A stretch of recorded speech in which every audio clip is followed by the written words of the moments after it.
Welcome to Smart Wealth with Joshua. Your daily stock analysis and catalysts talk. Today we're looking at OLB Group. If you find our talks useful, please consider subscribe, like, and comment underneath. All right, let's get right into it. I was staring at my monitors this morning, just scanning for volatility, looking for that heartbeat in the market. And this ticker, OLB, it just kept flashing at me. It's like a strobe light. It has been lighting things up. Yeah, one day it's on the top gainers list, the next day it's on top losers. It feels, I don't know, completely schizophrenic. I'm seeing these huge percentage moves. So what's the deal here? Is this just a meme stock thing, or is there something real under the hood? It definitely looks like chaos, I'll give you that. But I think controlled chaos might be a better way to put it. What we're really seeing is a classic dislocation in price discovery. Okay. To give you the raw data, this stock was, sleepy. Trading around 41, 42 cents, then bam. Practically overnight, it gaps up. Big gap.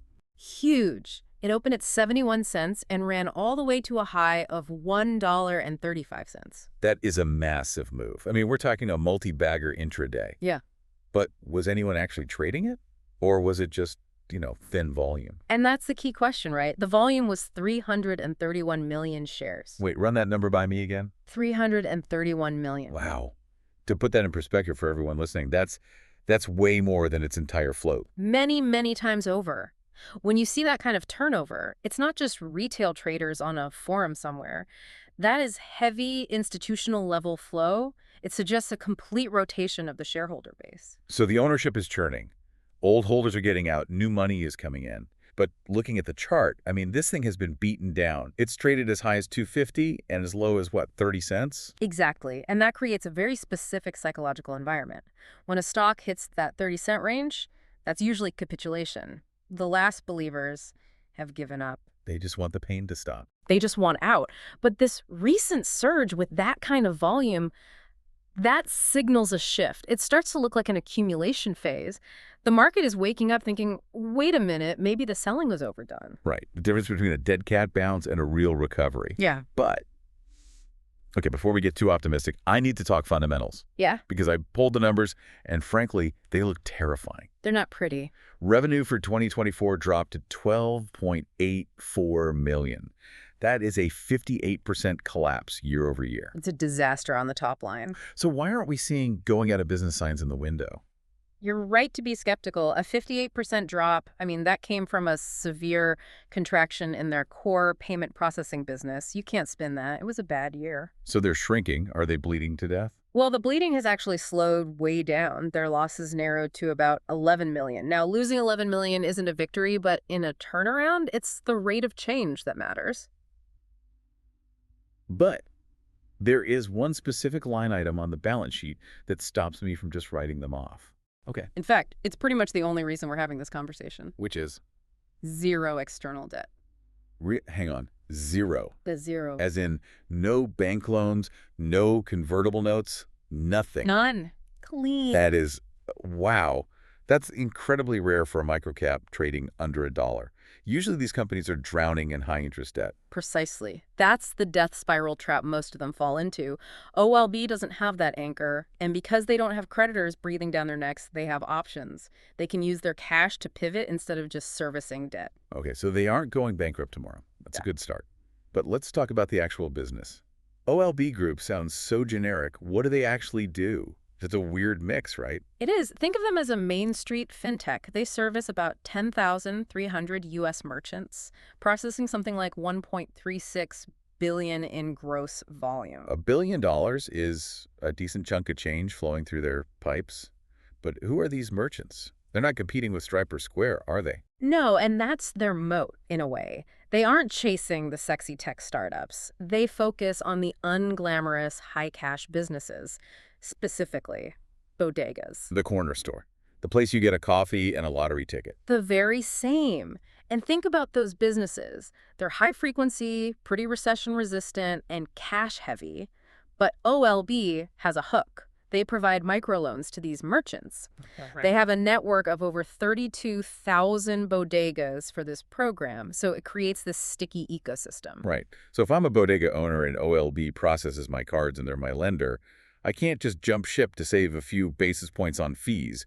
They're basically my bank. Exactly. High switching costs. Yeah. It's a gritty business, but it provides a baseline of cash flow. It's the engine room. But here's where the story gets really wild. They're taking that cash flow from the bodegas. And dumping it into something completely different. I think I know where you're going with this. It's the Bitcoin thing. It is the Bitcoin thing. This is what I struggle with. It feels like a fever dream. You have the corner store selling milk on one side, and then you have high-tech server farms on the other. Is this just management chasing a trend? Crypto's hot, let's do crypto. It's a fair question, and on the surface, it looks like a total lack of focus, but you can also see it as a capital allocation play. Yep. The merchant business is the slow, steady cash cow. Right.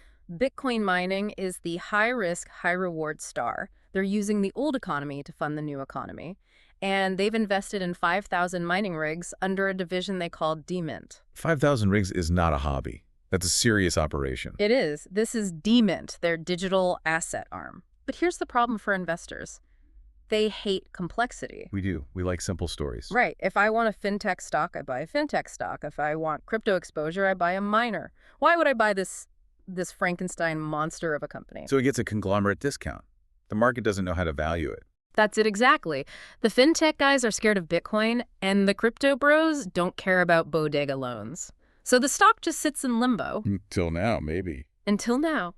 Management realized this, and on February 3rd, just a couple weeks ago, they dropped the catalyst. The breakup. The spinoff. They announced a plan to split the company into two separate publicly traded entities. Company A is the streamlined fintech business, steady, zero-debt cash flow machine. And Company B. Company B becomes DMint, the 5,000 mining rigs and all the digital assets. Okay, this is the classic value unlock. This is where the money is often made in these situations. It is.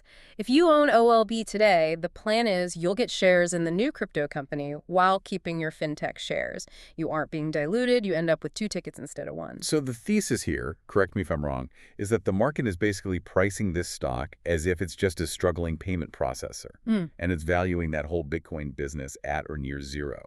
That is the sum of the parts argument in a nutshell. If the spinoff happens, the market is forced to put a separate price tag on the Bitcoin business. There are even rumors, and I have to stress these are just rumors, that DMint could seek a NASDAQ listing. A NASDAQ-listed crypto miner. That would instantly attract a whole different class of investor. ETFs, algorithms, the whole liquidity profile changes. Completely. And there's talk of them getting BIT licenses, which would let them do even more in the digital asset space. So it's not just an accounting cleanup, it's about letting that crypto arm really run free. I love the theory. It sounds great on paper, but who's actually putting money down? Is this just retail hype, or is there any smart money involved? Because when a stock is under $1, institutions usually run for the hills. That's where the story gets another interesting twist. We actually have a very clear signal. Recently, there was a registered direct offering. So for our listeners, that's not just selling stock on the open market, right? Right. A registered direct is when the company sells a big block of shares directly to an institutional investor at a set price. In this case, they raised about $1.3 million at 60 cents per share. 60 cents.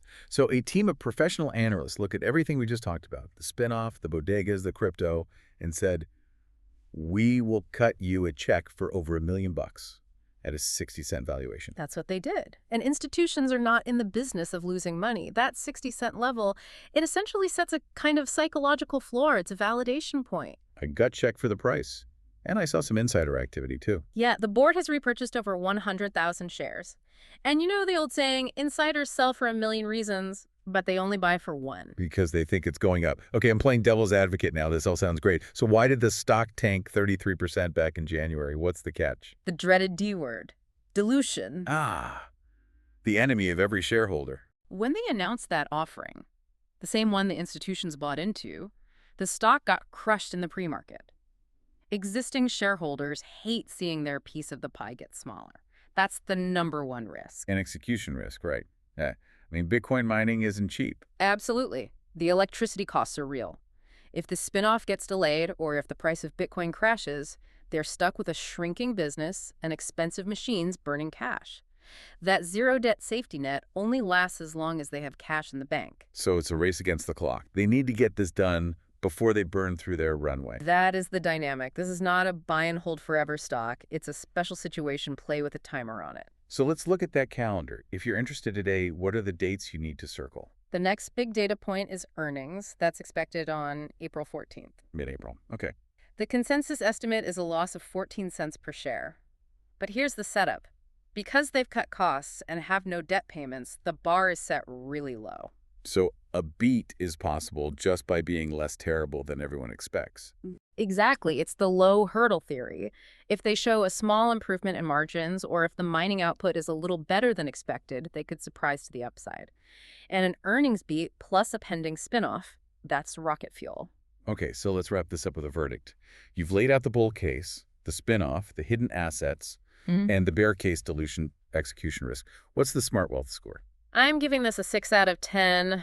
Bullish. 6 out of 10. So positive, but cautious. It has to be. The volatility is just too high. You can't give a 9 out of 10 to a penny stock with a shrinking top line. But I view this as a swing trade candidate leading into that Q1 earnings report. The risk-reward just seems skewed in your favor. An asymmetric bet. Heads I win big, tails I lose a little. I think that's the best way to put it. You're buying real assets, merchant volume, mining rigs at a valuation that seems way too low.